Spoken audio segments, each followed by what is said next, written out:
Welcome to the Sharkpreneur podcast with Kevin Harrington and Seth Greene. Kevin Harrington is the inventor of the infomercial, one of the original sharks from the hit TV show Shark Tank, and has generated over $5 billion in TV and digital direct response sales. Seth Greene is the world's first trusted authority on cutting-edge direct response marketing, a best-selling author, and the only 3-time Marketer of the Year nominee. On the podcast, Kevin and Seth interview sharkpreneurs who share straight talk on what it takes to explode your business. Why do so many businesses struggle while others seem to explode overnight? Do you wish you had the secret to this type of exponential growth? Now, I've scaled more than 20 businesses to over $100 million, and it's not just luck. In my new book with Mark Tim, Mentor to Millions, you'll learn the repeatable framework I use in all my business ventures for massive success. Order at kevinmentor.com and get over $1,000 in bonuses. Head to kevinmentor.com. Welcome to the podcast. This is your host, Seth Greene. Today, I have the good fortune to be joined by Maxine Shapiro. Max is a dynamic facilitator, speaker, and coach whose acting and improv background at the Second City Improv Lab merges with 25 years in the business world and the financial industry. She has been the host of 2 financial radio shows, was a weekly financial guest commentator for NPR's Marketplace, one of the most widely listened to business broadcasts in the country. Maxine, thank you so much for joining us. Seth, it's my pleasure. All right, so let's go back in time a little bit. How did you get started in improv? Obviously, you trained at a legendary theatrical venue. How did that start? I always found theater as a way, I'll just tell you, my childhood was really, but when I was acting and then improvising, it was an opportunity for me to be self-expressed. You know, growing up, it was, and don't worry, all the trauma's been worked on. You know, I always felt I had to be somebody else. But when I was on stage and doing improv, it was me. It was me. And nothing is better than getting a good laugh. I mean, you're an entertainer. I mean, people think, oh, you're all news. No one would listen to your show if you weren't entertaining, correct?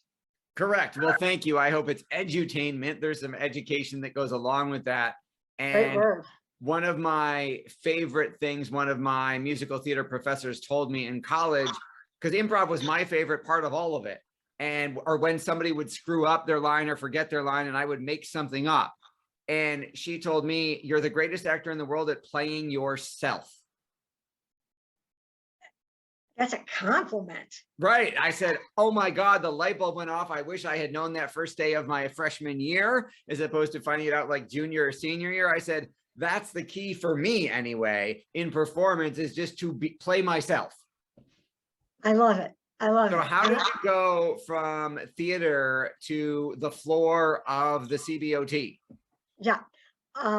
Well, I actually started on the floor of the CBOT. Chicago Board of Trade, for those of you who don't know what that is, at that time was the largest trading floor in the world. Magnificent place. And I was a Vista volunteer. For those of you who don't know, it was a domestic Peace Corps. You know, when I got out of college, I was going to save the world. And I still feel kind of circled back. I can. And a friend said, Maxine, you got to come down to the floor. You need a job. Become a runner. What the heck, runner? What's a runner? You know, which is back then stereotypically not a job that not the most hospitable environment, let's say, for a working woman. No. As a matter of not a whole lot of women down there, and I'll share one story about that. But and I fell in love with this game, and I go, well, I've been screaming for women's rights and American Indian rights and children's rights. These people are screaming about money. You know, like, what is this game? You know, and I was mesmerized by the game. Now, because the board got out so early, my evenings were spent doing theater. And it was just, I loved it. I loved it. And I loved how you just, you know, really got into that memory of what it felt like to be yourself And this is what I'm asking people to do when I talk about customer experience. Okay. And then you went from the floor of the CBOT to hosting 2 financial radio shows and being a commentator on NPR's Marketplace. How did you go from the floor of the Chicago Board of Trade to hosting financial radio shows? Fluke. Moved down to Dallas, seriously, moved down to Dallas, Texas. I worked for a company when he found out that I had been in commodities. And for those who don't know, the Chicago Board of Trade is commodities and financial futures. And he said, you got to come work for me. And he said, we got to do a radio show.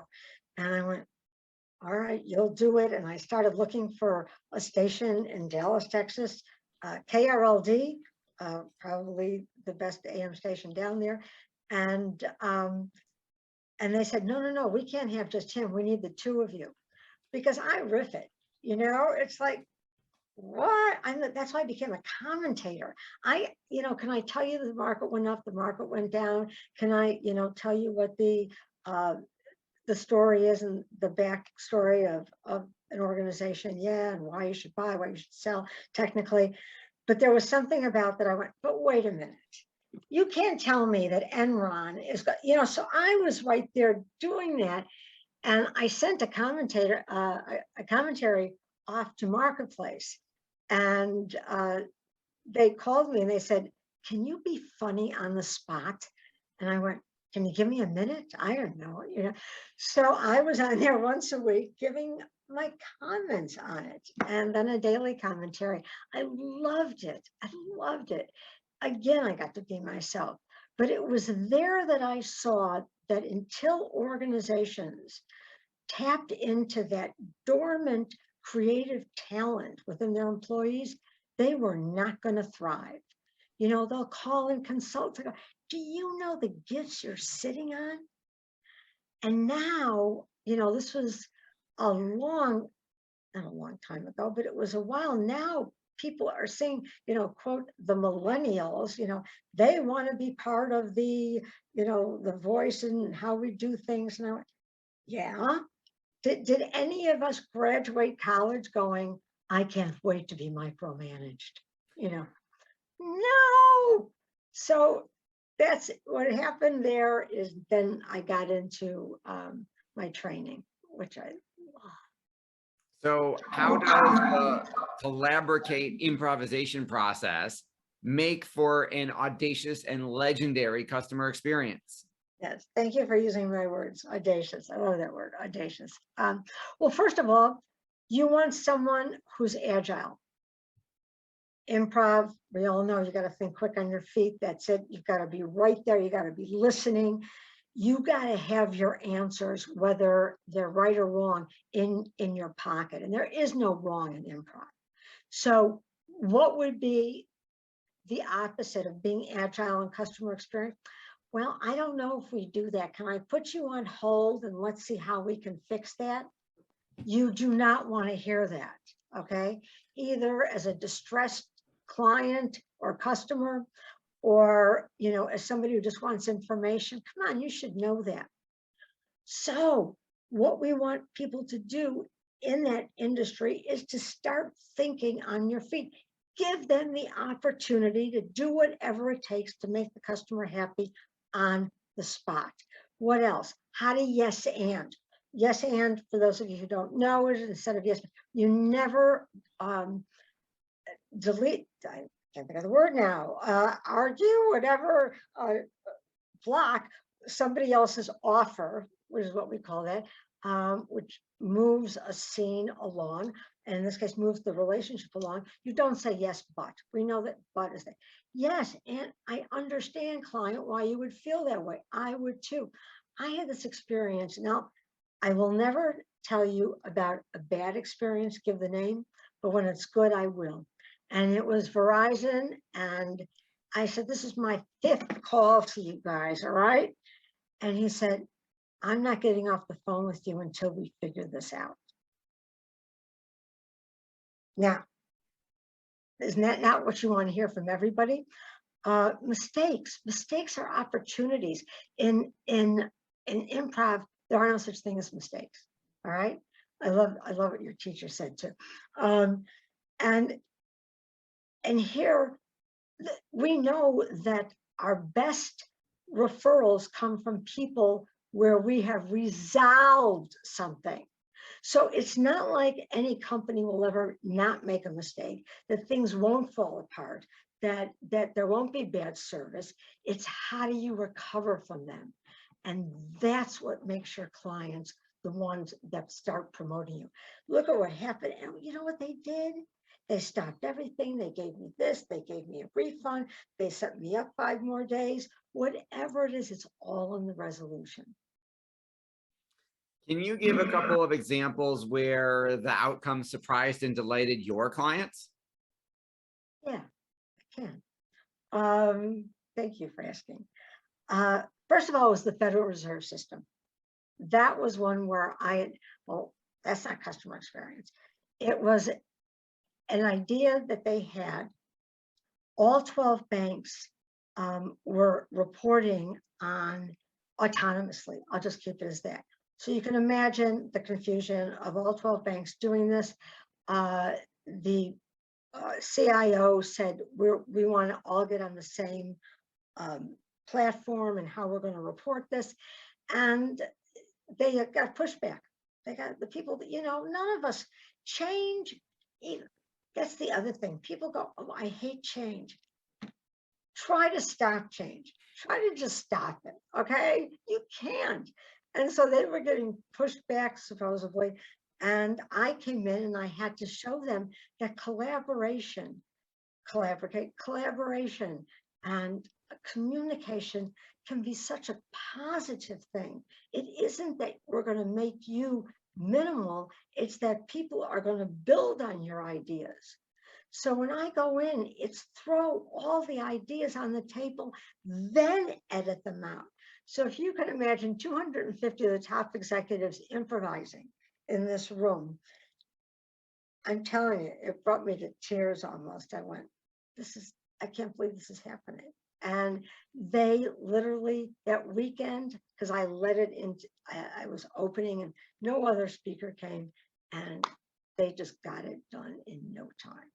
That is absolutely incredible. Your passion is obvious. What do you like best about what you're doing? Oh, the surprise that I'm always happy. When I did a lot of people from IT, they go, now they're not going to want to interact. And I went, watch. And I'll never forget this one IT group. And he goes, I said, so how did it feel to tell your story? I did a story of her name. And he goes, I didn't know I could talk. Wow. We put people into these bubbles. We label them something. Well, IT just likes to sit at their computer. They love to be part of the decision making. They want the same thing that all of us want. We want to be heard. That's all. And it doesn't take much for an employer to make an employee feel vested. And right now, what are we talking about? The Great Resignation. Okay, people are wondering, why is everybody resigning? Well, this isn't 08, Mr. C or Miss CEO, where you can keep your head in the sand and you should be pleased you've got a job. Now people are realizing, we've talked about this, Seth, you and I, outside of this, where, well, in the pandemic, there was no hat to put on and off. We were at home. We were trying to keep the kids out of the vision of the Zoom. Couldn't happen. We became one. And the employer, the employee, the mom, the dad, the great grandmother, the caretaker, whoever it was in our house. We now realize we have to think, I like this. I want to start doing this more in my work. How can I feel more appreciated? How can I appreciate more what I do instead of, oh, I hate my job, don't ask me. No one wants to hate their job anymore. Amen to that. Well, where can our viewers and our listeners go to learn more about your Collaborcate process and your speaking and all of the ways you can help them improve their customer and employee experiences? I'm going to take a sip of water. I'm so excited here. MaxineShapiro.com.